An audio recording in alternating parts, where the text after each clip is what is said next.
মুস্তাফিজ বিশ্বকাপে থাকলে নিরাপত্তার শঙ্কা বাড়বে, আইসিসির চিঠি। টি-20 বিশ্বকাপে বাংলাদেশ দলের অংশগ্রহণ নিয়ে আরও অনিশ্চয়তা দেখা দিয়েছে। ভারতে গেলে বাংলাদেশ যে ধরনের নিরাপত্তা শঙ্কায় পড়তে পারে তা উল্লেখ করে সম্প্রতি আইসিসির নিরাপত্তা বিভাগ থেকে একটি চিঠি দেওয়া হয়েছে বাংলাদেশ ক্রিকেট বোর্ডকে। সোমবার 12 জানুয়ারি বাফুফে ভবনে সংবাদ সম্মেলনে বিষয়টি নিশ্চিত করেছেন যুব ও ক্রীড়া উপদেষ্টা অধ্যাপক আসিফ নজরুল। বাংলাদেশ দলের নিরাপত্তা সংখ্যা বাড়তে পারে এমন 3টি কারণ আইসিসির চিঠিতে উল্লেখ করা হয়েছে। ক্রীড়া উপদেষ্টা আসিফ নজরুল বলেছেন, আমরা চিঠির বিষয়বস্তু গুরুত্বের সঙ্গে খতিয়ে দেখছি।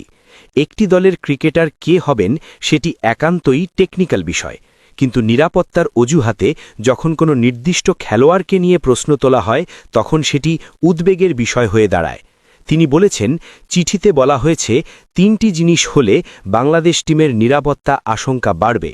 প্রথমত, বাংলাদেশ দলে যদি মুস্তাফিজুর রহমানকে অন্তর্ভুক্ত করা হয়। দ্বিতীয়ত, বাংলাদেশের সমর্থকরা যদি জাতীয় জার্সি পরে ঘোরাফেরা করেন। আর তৃতীয়ত, বাংলাদেশে জাতীয় নির্বাচন যত এগিয়ে আসবে তত দলের নিরাপত্তা ঝুঁকি বৃদ্ধি পাবে। তিনি আরও বলেন, আইসিসি যদি আশা করে আমরা আমাদের শ্রেষ্ঠ বোলারকে বাদ দিয়ে দল গড়ব, সমর্থকরা জার্সি পরতে পারবে না আর খেলার জন্য নির্বাচন পিছিয়ে দেব, তবে এর চেয়ে অবাস্তব প্রত্যাশা আর হতে পারে না।